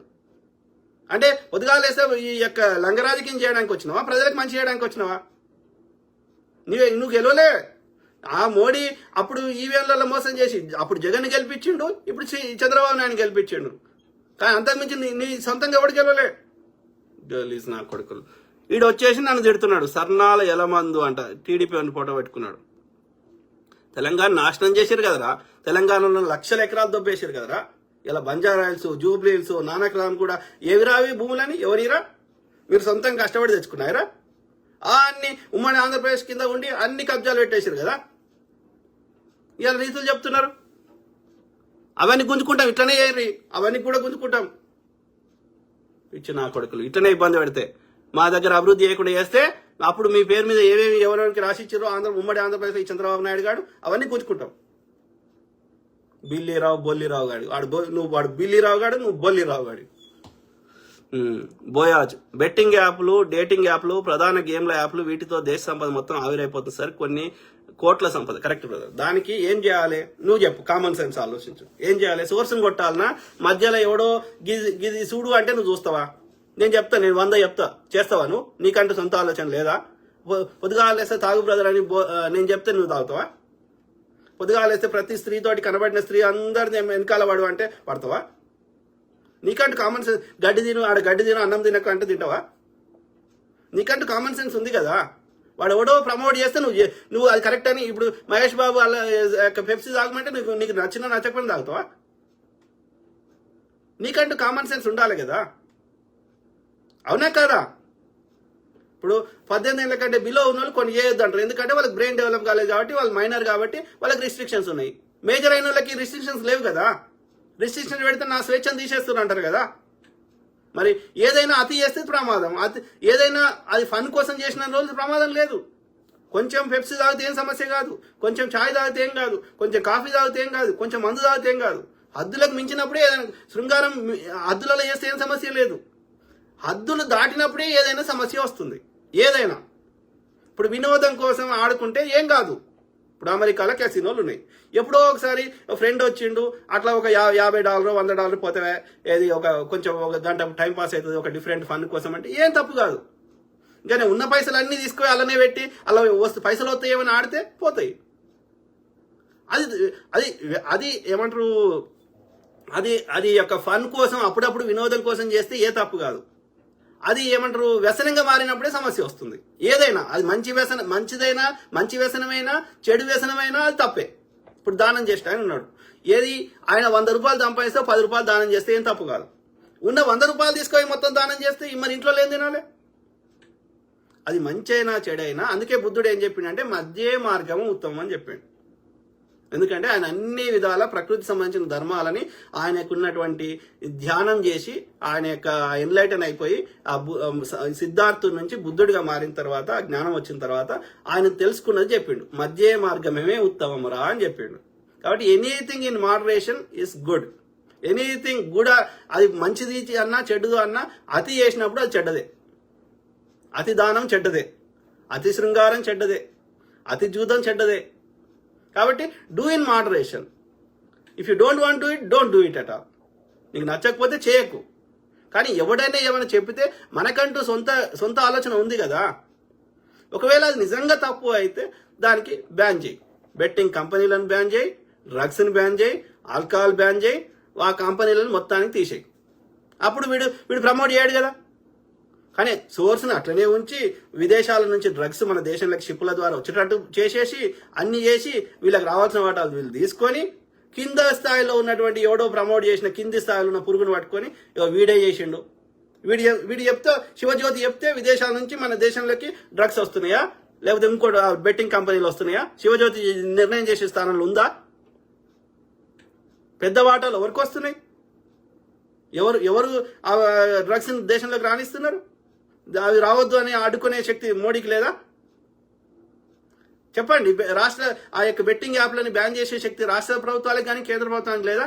ఒక్క సెకండ్లో టిక్ టాక్ని బ్యాన్ చేయగలిగిన మోడీ గారు చైనా వస్తువులను బ్యాన్ చేయాలి, ఇంపోర్ట్ చేస్తున్నాడు. కానీ చైనాకి మేక్ ఇన్ ఇండియా అని చెప్పి చైనా వస్తువులను ఇంపోర్ట్ చేస్తాడు. కానీ టిక్ టాక్ని ఒక్క నిమిషంలో బ్యాన్ చేయగలిగినప్పుడు ఈ బెట్టింగ్ యాప్లను బ్యాన్ చేయడం మోడీకి ఎంతసేపు అని? సోర్స్ని కొట్టకుండా కింద పొరగాలను పట్టుకొని వీడేదో ప్రమోట్ చేసిండు, అది కూడా 3 ఏళ్ల కింద ఎప్పుడో ప్రమోట్ చేసిండు, తెలుసో తెలియకో చేసిన వాళ్ళని ఈ పొరగాలను పట్టుకొని అంత తెలంగాణలో తప్పులు చేసిర్రా? ఇమ్రాను, శివజ్యోతి అందరు తెలంగాణలో చేసిర్రా? ఇక ఆంధ్రప్రదేశ్లో ఎవరు ప్రమోట్ చేయలేదా? తెలంగాణలో కూడా మిగతా వాళ్ళు ప్రమోట్ చేయలేదా? ఆమె శివజ్యోతి BMW కారు కొనుక్కుంటే అన్వేష్కి వచ్చిన బాధ ఏంది? అన్వేషణ కొనుక్కొని వద్దంటుందా శివజ్యోతి? నేను సపోర్ట్ చేస్తాను శివజ్యోతికి. ఆమె పక్కా బీఆర్ఎస్. ఆమె మెయిన్ సోర్సు ఇది కాదు. నాకున్న పరిజ్ఞానం ప్రకారం ఆమె బెట్టింగ్ యాప్ల మీద సంపాదించింది చాలా తక్కువ. ఆమె చేస్తుంది హైదరాబాద్ ఇవాళ సోకాళ్ళు జర ఎంతో అంతో అందంగా ఉన్నారో పేరున్న చాలా మంది, అందరిని అంటలేను, చాలా మంది మెజారిటీ అమ్మాయిలు ఎట్లా సంపాదిస్తారో అందరికి తెలుసు. అది ఓపెన్ సీక్రెట్. వాళ్ళు చేస్తుంది హై క్లాస్ వ్యభిచారం, ప్రాస్టిట్యూషన్, సింపుల్. అట్లా సంపాదిస్తారు వాళ్ళు. ఈ ప్రమోషన్ల మీద వాళ్ళ ఇంటికి మందం కావు ఈ పైసలు. అర్థమైందా? వాళ్ళకి అంత పేరుండి ఒక్క నైట్ వండుకుంటే, ఒక గంట వండుకుంటే 1000 లక్షలు వస్తాయంటే, లక్ష రూపాయలు గంటకి ఇస్తా అంటే, అది ఈ బెట్టింగ్ యాప్లకి ఎందుకు టైం వేస్ట్ చేసుకుంటుందిరా? సుఖం వచ్చే పైసలు వచ్చాయి. దాంతో పొద్దున్న సబ్మిట్ కట్టుకుంటే అయిపోయా. మొగడే తీసుకొని తిప్పుతా అంటే ఎవరికి వచ్చిందిరా సమస్య?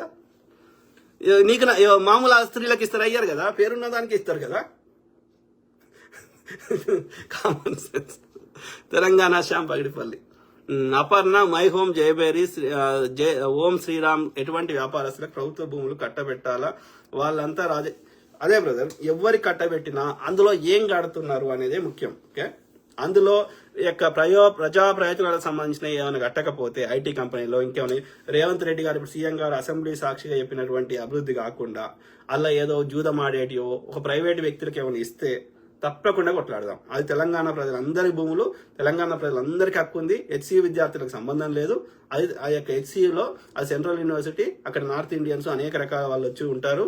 సో ఆ పిల్లలకి ఈ యొక్క వాళ్ళ చదువుల మీద ఫోకస్ చేయాలి. వాళ్ళకి ఇక్కడ తెలంగాణలో ఉన్న విషయాల మీద అవగాహన లేదు. సో వాళ్ళని డిస్టర్బ్ చేయొద్దు. హెచ్సియు విద్యార్థులు మీరు చదువుకోండి. ఇది తెలంగాణ ప్రభుత్వం భూములు. ఓకే, హెచ్సికి సంబంధించిన భూములు కాదు. ఇది తెలంగాణ ప్రభుత్వ భూములని రేవంత్ రెడ్డి గారు ఆ యొక్క పత్రికాముఖంగా కానీ లేకపోతే అసెంబ్లీలో కానీ ప్రకటించిన విధంగా దాన్ని డెవలప్మెంట్ కోసము, తెలంగాణ అభివృద్ధి కోసము, ఉద్యోగ కల్పన కోసం కాకుండా తన అన్నకో తమ్మునికో ఇచ్చేసి ఫేక్ అట్లా చేస్తే, ఓకే, రియల్ గా డెవలప్మెంట్ చేయక చేస్తే తప్పకుండా కొట్లాడదాం. అది ఎవరికి ఇచ్చిండ్రు, ఇచ్చినాక ఒక 6 నెలలకో ఏడాదికో అక్కడ ఏమి మేజర్ అభివృద్ధి జరుగుతలేదు అంటే ఆ వాస్తవాలని బయటకు తెద్దాం. తప్పకుండా రేవంత్ రెడ్డి గారిని ప్రశ్నిద్దాం, కొట్లాడదాం.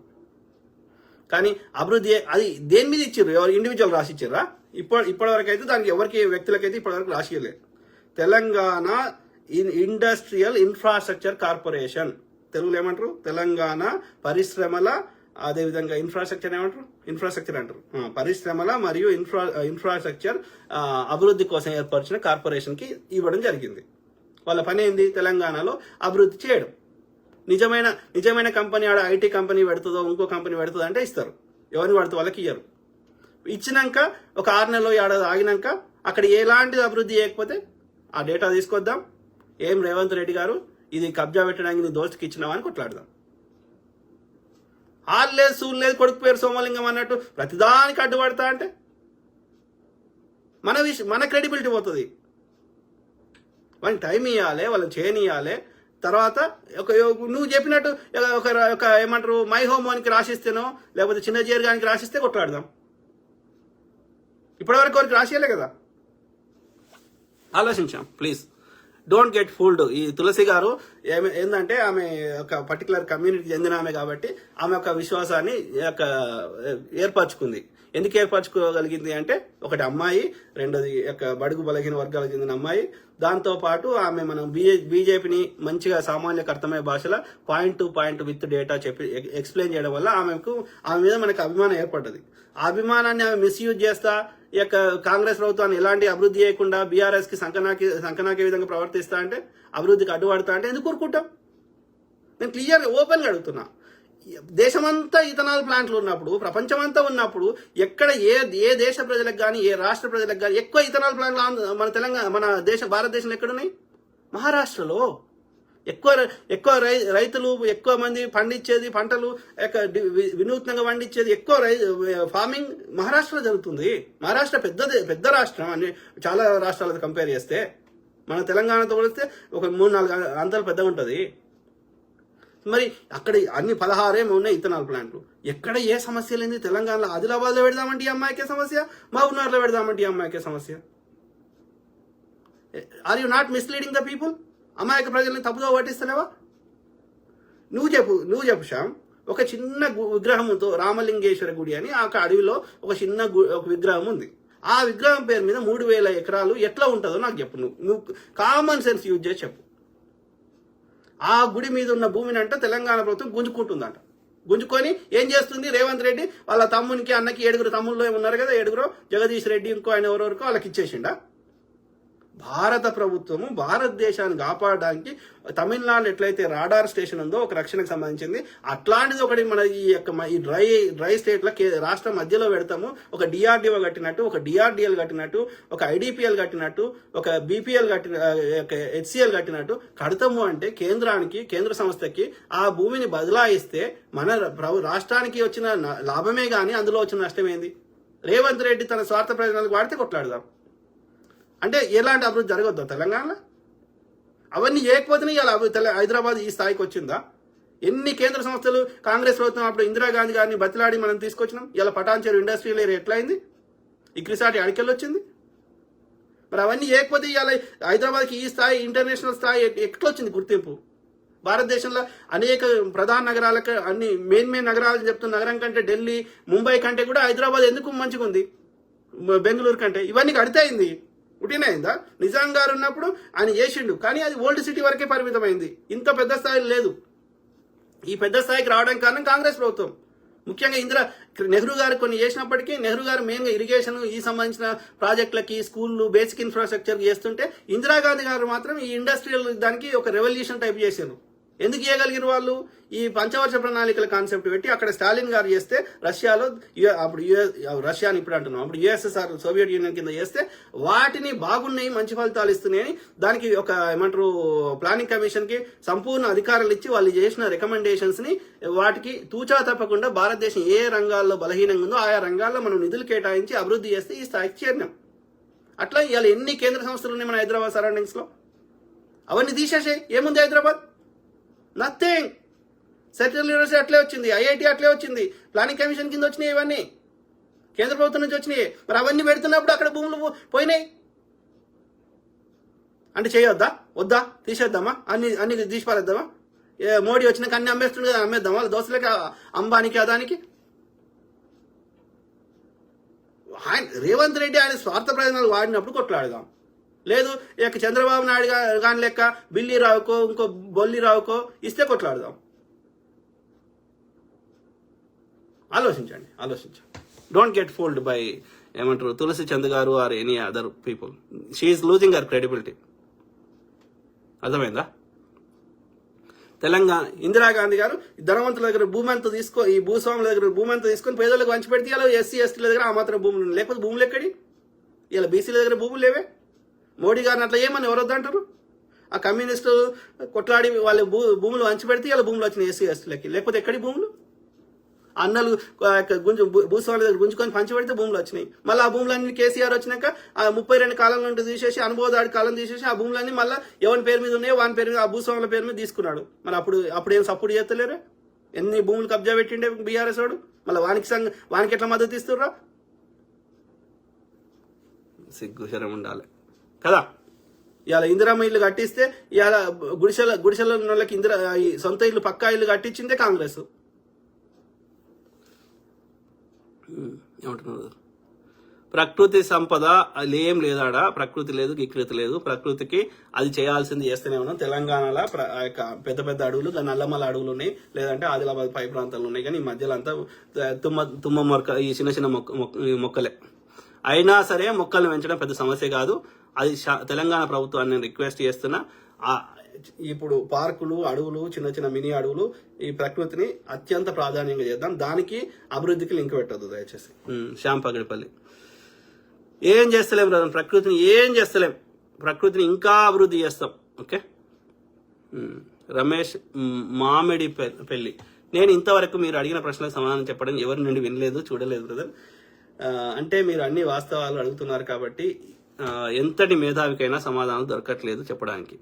ఎందుకంటే మనం వాస్తవాలు చెప్తున్నాం కదా, అలా న్యాయం ఉంటేనే, న్యాయం ఉంది కాబట్టే అది ఇప్పుడు అది అన్యాయం అయితే కోర్టుకు పోమంటున్నా, సింపుల్.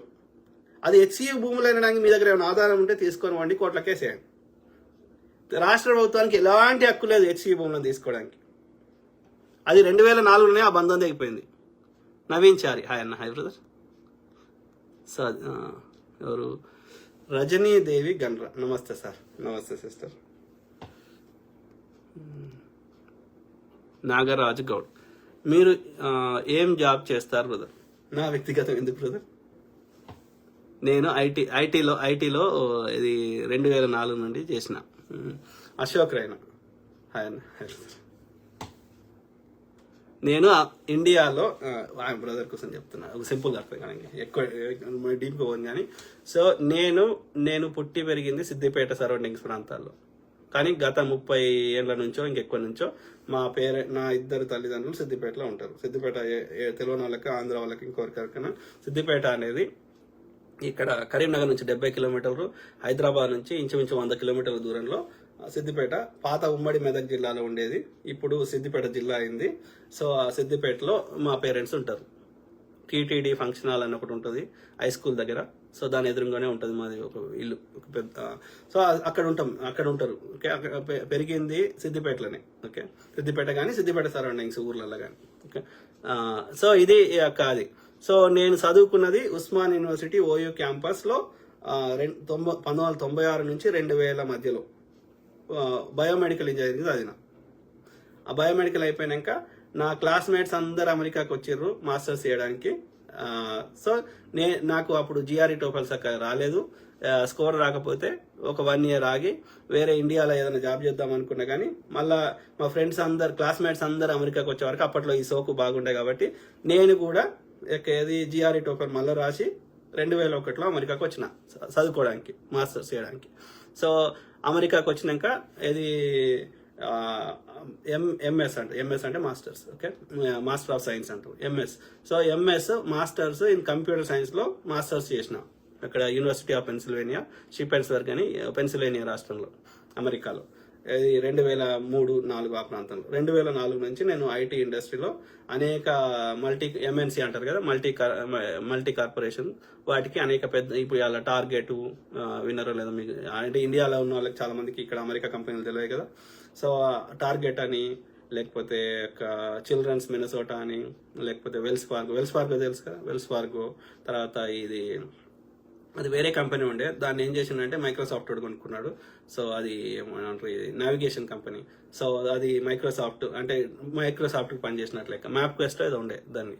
సో వాడు కొనుక్కున్నాడు మైక్రోసాఫ్ట్. సో మైక్రోసాఫ్ట్కి అట్లా చాలా కంపెనీ, జాస్టన్స్ అని వాళ్ళు ఏం తయారు చేస్తారంటే ఈ పిల్లలకు సంబంధించిన స్కూల్, మన గ్రాడ్యుయేషన్ సెరమనీ చేస్తే క్యాప్స్, గౌన్స్ తయారు చేస్తారు కదా, అట్లనే ఈయన స్పోర్ట్స్ సంబంధించిన ఈ రింగులు తయారు చేస్తారు. ఇక్కడ రింగులు అది ఆడతారు కదా, ఏమంటారు, గేమ్స్ ఆడతారు. సో ఆ గేమ్స్ సంబంధించి రింగులు తయారు చేస్తారు. అట్లాంటి స్కూల్ సప్లైస్ వాటికి సంబంధించి తయారు చేసే కంపెనీ, అట్లాంటి కంపెనీలలో ఏది పీపుల్ సాఫ్ట్ మీద మన ఏమంటారు హెచ్ఆర్, పేరోలు, ఫైనాన్స్, జిఎల్, ఏపీ ఉంటాయి కదా, ఈ హెచ్ఆర్ అండ్ ఫైనాన్స్ వాటికి సంబంధించిన వాటి మీద పీపుల్ సాఫ్ట్లో పనిచేసిన 2004 నుంచి. ఓకే, అది నా నేపథ్యం. అంటే విశ్లేషణ అంటే డెవలపర్ కంటే కూడా ప్రోగ్రామ్ అనలిస్ట్ గా పనిచేసిన. ప్రోగ్రామ్ అనలిస్ట్ అంటే మనకి ఇచ్చిన డేటా ఆధారంగా, రిక్వైర్మెంట్ ఆధారంగా మనము విశ్లేషించి దాని తగ్గట్టు కోడ్ రాస్తాం అన్నట్టు. ఓకే, దాన్ని ప్రోగ్రామ్ అనలిస్ట్ అంటారు.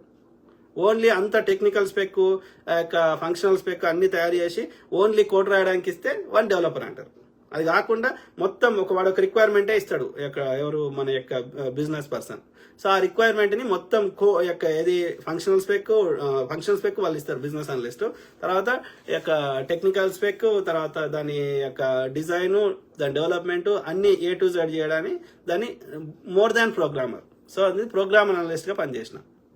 ఏమంటారు, ప్రోగ్రామర్ అనలిస్ట్ అంటే విశ్లేషించడం. అంటే it's just not coding, beyond దాంతోపాటు టెక్ లీడ్గా కూడా పనిచేసిన. అంటే ఐటీ ఇండస్ట్రీలో చాలా ఏళ్ళు పనిచేసిన. సో అది నా యొక్క బ్యాక్గ్రౌండ్. సో అదే మిత్రులారా, లాస్ట్లో 1-2 నుండి చదువుదాం. సో ఐ కీప్ టాకింగ్, మాట్లాడుతూ ఏమంటారు, అశోక్ పోషం. తిడుతున్నావు అంటే నీ దగ్గర విషయం లేదు అని అర్థం. నేను అడిగిన వాటికి సమాధానం లేదు అని అర్థం. లేదు కాబట్టి నువ్వు ఏం చేయాలో, నీ అన్యాయాన్ని ఏం చేయాలో అర్థం కాక నన్ను తిడుతున్నావు, నీ ఫ్రస్ట్రేషన్ని నా మీద వెళ్ళగక్కుతున్నావు. సో అది అర్థమవుతున్నది. తిట్టుకో, నేనేమి నా గురించి ఏదైనా స్వార్థం చెప్తే తప్పు. ప్రజలకి ఎడ్యుకేట్ చేయాల్సిన బాధ్యత ఉంది. ఎందుకంటే ప్రజలు ఎడ్యుకేట్ అయితే, వాళ్ళకి విషయం అర్థమైతే వాళ్ళ సమస్యల గురించి వాళ్ళే ఒక సరైన నిర్ణయం తీసుకోగలుగుతారు. అట్లనే వాళ్ళు ప్రశ్నించగలుగుతారు, వాళ్ళు కొట్లాడగలుగుతారు. నేను ఎల్లకాలం బతక కదా, సో ఎవరైనా బతకం కదా. కాబట్టి భావితరాలని మనం ఎడ్యుకేట్ చేస్తే అందుకే అంటున్నాను, చదువు అనేది చాలా మందికి ఒక అపోహ ఉంటుంది, చదువుకుంటే ఉద్యోగం వస్తుందని. ఉద్యోగం కోసం కాదురా అయ్యా చదువు అనేది ఒక ఆభరణం అన్నట్టు. ఒక క్వాలిఫికేషన్ అనేది ఒక ఏమంటారు, ఒక అర్హత అనేది ఒక ఆభరణం లాంటిది. చదువుకున్నోడు వ్యవసాయం చేసినా డిఫరెంట్గా చేస్తాడు, చెప్పులు కుట్టినా డిఫరెంట్ కుడతాడు, వానికి విషయం అర్థమవుతుంది. అర్థం కాకుండా ఎవరైనా ముచ్చడి చెప్పినా అర్థమవుతుంది, లేకపోతే సొంతంగా రీసెర్చ్ చేసుకోగలుగుతాడు. కాబట్టి చదువు అనేది అది ఒక ఆయుధం. అది ఉద్యోగం కోసం కాదు. నువ్వు చదువుకొని ఉంటే నువ్వే 100 మందికి ఉద్యోగం ఇచ్చే స్థాయికి ఎదగలుగుతావు. కాబట్టి నేను నెక్స్ట్ జనరేషన్కి ఒక్కరు కూడా చదువుకోని వాళ్ళు ఉండకూడదు. ఇవాళ ఏ లేబర్ పని చేసేటోళ్ళైనా, 4 ఇంట్లో పాష్ పని చేసేటోళ్ళైనా దయచేసి మీ పిల్లల్ని ఉద్యోగాల కోసం చదివించకండి. వాళ్ళ కాళ్ళ మీద వాళ్ళు నిలబడడానికి, వాళ్ళే సొంతంగా 10 మందికి ఉద్యోగం ఇచ్చే స్థాయికి ఎదిగే విధంగా ఉండాలంటే ఈ చదువు అనేది అంత ప్రాముఖ్యం ఉన్నది. ఇలా ఫేస్బుక్లో నేను ముచ్చడి చెప్తే వాళ్ళకి అర్థం కావాలంటే చదువు రావాలి. చదువుకున్న వాళ్ళు వచ్చి చూడలేరు కదా. కాబట్టి చదువు అనేది ఎవ్రీవేర్ ఇట్ ఈజ్ యూస్ఫుల్. అర్థమైందా? రిలేటివ్లీ కొంచెం తక్కువ మోసం చేసే, మనం ఎట్లా మోసం చేసిండో అని తెలుసుకునే స్థాయిలోనే ఉంటాం చదువుకుంటే. కాబట్టి నెక్స్ట్ జనరేషన్కి ఒక్కరు కూడా చదువుకునే వాళ్ళు ఉండొద్దు. మినిమం గ్రాడ్యుయేట్ అయి ఉండాలి. గ్రాడ్యుయేట్ అంటే 15వ తరగతి లేదా 16వ తరగతి, అంటే ఇంజనీరింగ్ కానీ లేకపోతే డిగ్రీ కానీ మినిమం చేసి ఉండాలి. ఆ స్థాయికి అందరూ తల్లిదండ్రులకి నేను రిక్వెస్ట్ చేస్తున్నా, దయచేసి మీ పిల్లల్ని చదివిపియండి. మీరు ఏ పాషి పని చేసైనా చదివిపియండి.